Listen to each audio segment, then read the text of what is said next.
The following is the story of Operation Tanga Negra, an excerpt from the novel The Zipper. O'Brien opened his briefcase and took out a large envelope which he handed to me.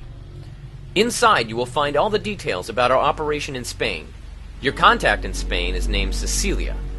She's a very pretty Spanish blonde with blue eyes and a beautiful shape. He smiled wickedly. But don't get involved. I smiled and shook my head.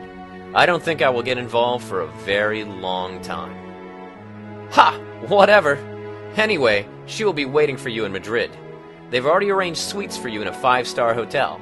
The name of the hotel is Miguel Angel. The hotel is used by the Cuban counterintelligence like a mailbox. Follow the instructions of our plan the best you can. If necessary, however, improvise like you always do. This man from Otto has probably been expecting us. Be aware of this, and they will not be able to surprise you. This operation will be called Tanga Negra. Not even our intelligence forces have any knowledge of this. This is completely classified, and only a handful of people know what we are going to do. Let's hope you'll be successful, and we'll get that Rottweiler in Castro's first ring.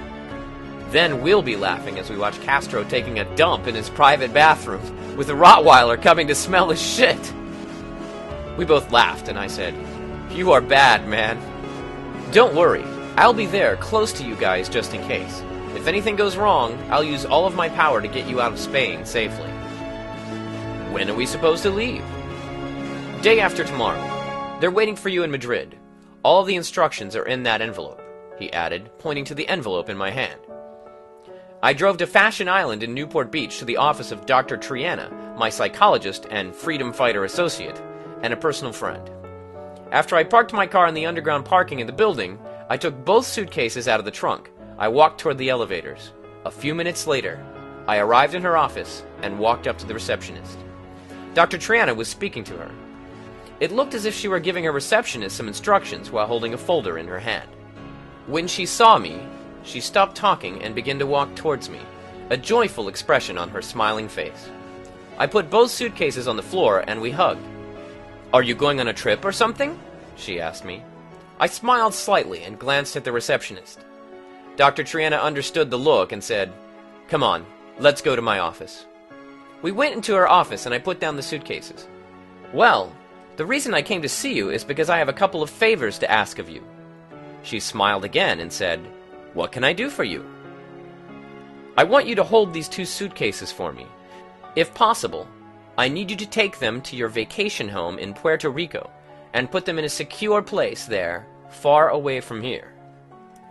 "May I ask you what those suitcases contain, or is that classified information?" "No, it's not classified, but it is absolutely confidential. Nobody should know they even exist." "No problem. Nobody will know I have those suitcases with me. What about their contents? You don't have to tell me if you don't want to."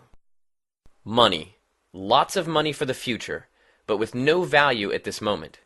It will probably be valuable a few years from now." She looked at me a little confused, clearly not understanding what I was talking about. However, she did not care, and said, "Don't worry. I will put them in a secure place in my house in Puerto Rico. When you need to retrieve them, just let me know." She touched her ear, and I noticed her confusion. "Don't worry. I will explain in more detail in our trip." She grew even more confused. "Trip? Are we going somewhere?" "Yes, that is the other favor I want to ask of you.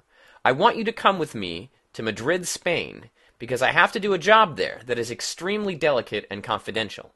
I will need all your psychology and experience to do it successfully." "When do you want me to leave for Madrid?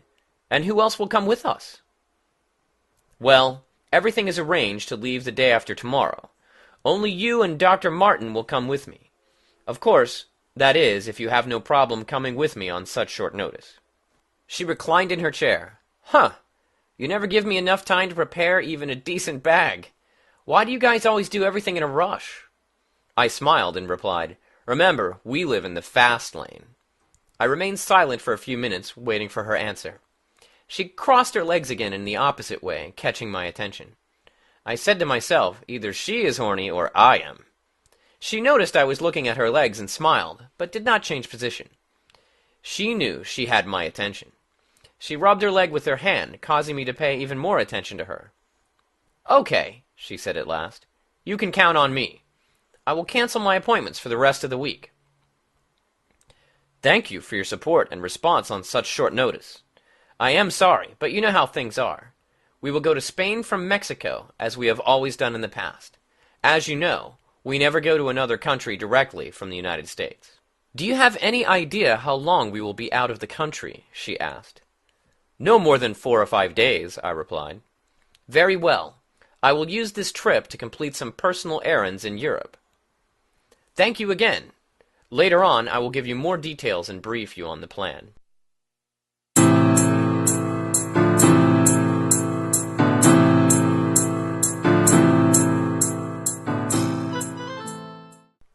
Cecilia was a pretty blonde Spanish girl with big blue eyes like the ocean, and was from Seville.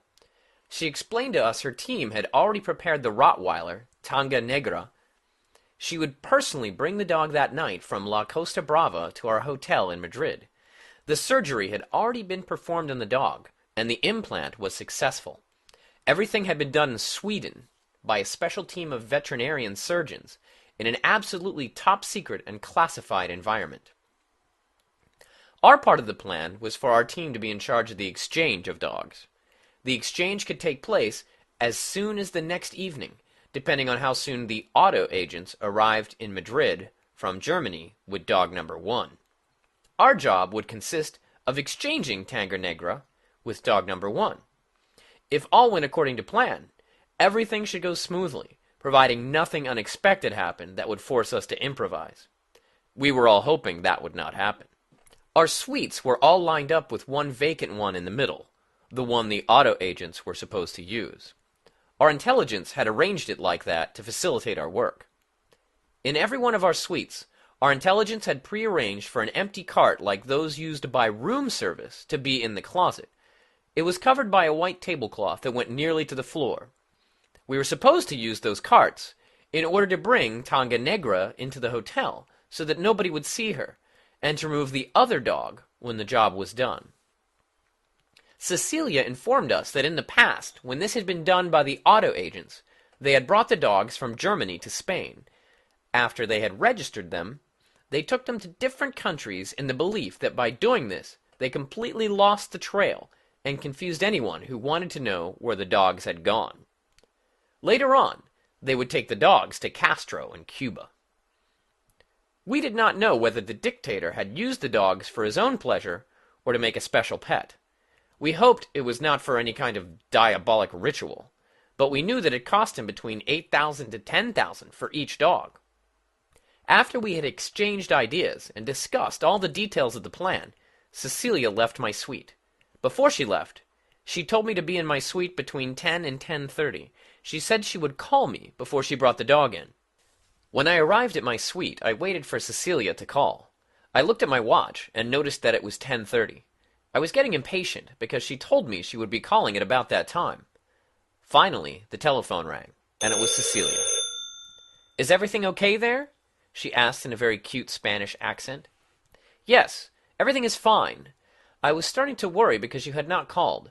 I have been watching the empty suite between us, and no one has arrived yet." "You don't have to worry about it. As soon as they arrive, my people from the front desk in the hotel will let me know. They will call me." "Okay, good to know." "Call room service and order some food, champagne, fruit, or whatever comes to your mind. That way, they will need to use a cart." "Okay, I understand. We will be there in 20 minutes. "Very well," I said, and hung up the phone. About 20 minutes later, somebody knocked on my door. "Who is it?" I called. "Room service," a feminine voice answered. I looked through the eye-hole of the door and saw Cecilia dressed in a hotel uniform. I opened the door immediately. "Hello, sir," she said with a smile as she pushed the cart into my suite. I closed the door behind her at once. She rolled the cart to the center of the small living room in the suite and raised the tablecloth that covered the cart. Under the cart I could see a cage, such as the one we use to transport animals on planes and cars. It was wooden with wires around it, and it had a handle on top. "Can you please help me?" she asked, with a smile on her face. "This dog is very young, but it is very heavy." I helped her raise the cage and take it out of the bottom of the cart. Between the wires, I could see the beautiful Rottweiler animal. We took the cage into the bedroom and put it close to the bed on the carpet. I put my hand around the wire, and this beautiful dog tried to lick my hand in a very affectionate gesture. "Is he aggressive, or is he nice?" I asked Cecilia. She smiled, opened the door of the cage, reached her hand inside, and pet the dog, though she did not let it come out of the cage. The dog welcomed her affection and licked her hand. "This dog is lovely. It does not have an aggressive hair on its body." "Very good, because if it is not friendly, it could make our work very difficult." Later, we got a suitcase out of the closet and put it on the coffee table in the living room. We began to take all of our equipment out of the suitcase. We took out a very sophisticated silent drill, which had many different sized bits, a couple of earphones, and a high-tech stethoscope that could be used to hear through the walls. We also took out one small gas cylinder, like one that was used for nerve gas. The difference in this gas was that it was not lethal. However, if this gas was inhaled by a person, he would sleep for several hours. It acted like an anesthetic. We also took a couple of bottles of antidotes, just in case someone tried to poison us or neutralize us with certain bacteria. Finally, we removed a box containing 2 thin cable camera lenses with a tiny monitor and another box containing several different motion sensors. We went to the door which divided my suite from the one that was to be occupied by the automen later on. I put the stethoscope in my ear, and they remained quiet while I listened for a few minutes at the door, to be sure there was no one on the other side. When I deduced that the suite was empty, we put on overalls with big long zippers, a shower cap on our heads to avoid leaving any DNA evidence, and gloves. I took a set of master keys from a tiny package in the suitcase. I tried several until one of them opened both locks. We went to the suite and checked everything. I left Martin and Triana working in the suite. They were placing motion sensors, one under the carpet of the front door and another in the frame of the mattress of the sofa bed in the living room. They also put one in each frame of the 2 beds in the bedroom. Once they had placed all these sensors, they came back to my suite and connected one single, very thin cable under the carpet right next to the baseboard. They ran it all the way to the coffee table and plugged it into the main box, which had a little antenna and 4 red lights and 4 green lights. Meanwhile, I was drilling 3 small holes, one in the living room directly above a decorative picture, and the other 2 inside the air conditioner vent in the bedroom. In the living room, I connected a small camera. In the bedroom, I placed another small camera in one of the holes. In the other hole, an IV line, which went all the way to our suite and connected to the gas cylinder, which I had hidden behind the sofa. That way, if anyone walked into my suite, they would not see anything unusual. We put the monitor into the suitcase. I plugged the cameras into my small monitor, and they were working perfectly. I could see Triana and Martin testing the motion sensors. Triana walked through the front door, and the little red light in the sensor box began to flash. She repeated the same test on every other sensor with the same result. They went back to the other suite to double-check that everything was properly hidden. Later, at 4:30 a.m., I took my watch, put it on, and jumped out of bed with no shoes on, put on my pants. I walked silently to the living room, followed by Triana. When we got to the living room, we saw all 4 red lights on the motion sensor box were blinking. I turned on the monitor and saw a man resting on the sofa in the other suite. On the other camera, we saw 2 men lying in the 2 beds with their clothes still on. I zoomed to the living room and saw nothing else. Then I zoomed to the camera in the bedroom. Close to the bathroom door, I could see a cage identical to the one that Tanga Negra was in. I looked at Triana, who was standing behind me getting dressed, and pointed to the monitor. I signaled her to keep quiet, and then gave her a thumbs-up sign. The dog was there. "Shall I call Dr. Martin?" she whispered. I shook my head no. I had been thinking that we should knock them out with the gas before we did anything. It was possible that they might have technology as good or better than ours, as they had unlimited funds, and I did not want to take a chance on them discovering us. I hurried to the gas cylinder and opened it halfway. The man that was on the sofa in the living room got up and went to the bathroom to take a leak. When he finished, he walked out without even washing his hands. "What a pig!" I muttered under my breath. He crossed by the other two men and said to them, "I am completely exhausted. Don't bother me and don't wake me up until late in the morning." He continued walking to the living room sofa and closed the bedroom door behind him. The other two men remained in the same position. As he walked toward the door, which connected their suite to mine, he looked up. I had my eyes glued to the monitor. "Oh, shit," I said softly. After he had looked at the door for a minute, he went to the front door and did the same. I tried to zoom and follow him to ascertain what he was looking for. The room was kind of dark, and although our cameras were infrared, I could not see anything abnormal on or around the doors. Triana and I looked at each other. I shook my head and whispered, "Shit. Heaven knows what kind of booby trap these guys may have put in those doors. That is why it is so extremely important to know ahead when they are coming in. That way we could have watched them." The man from Otto went back to the sofa and lay back down.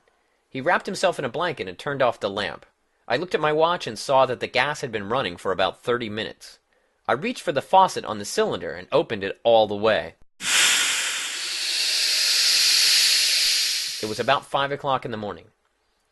Triana and I continued watching the monitor for about 15 minutes more until we saw the man on the sofa drop his hand to the side, as if he were dead. Then I grabbed the phone and dialed the number of their suite. It rang several times, and none of the men gave any indication that they heard the phone. Then I told Triana to go get Martin. I began to dress, putting on the same clothes I had worn when we were bugging the other suite: overalls, shower cap, and gloves. "You pack and tell Martin to pack," I told Triana before she left, "and be ready to leave the room as soon as we finish our job here. We are going to have to improvise because their arriving without our knowledge has completely thrown off our plans. Thanks to Cecilia, we might be taking a very high and unnecessary risk by entering their suite now." "Calm down," she said. "Don't worry. I know you will think of something. We can do this. Everything will go well." I did not really like the initial plan. I smiled. "Thank you for your support. Now, go and get Martin. We have to do this as soon as possible and try to get out of here in one piece." More information about the novel The Zipper can be found at www.spymasterspy.com. The Zipper is copyright Dr. Julio Antonio DeMarmo.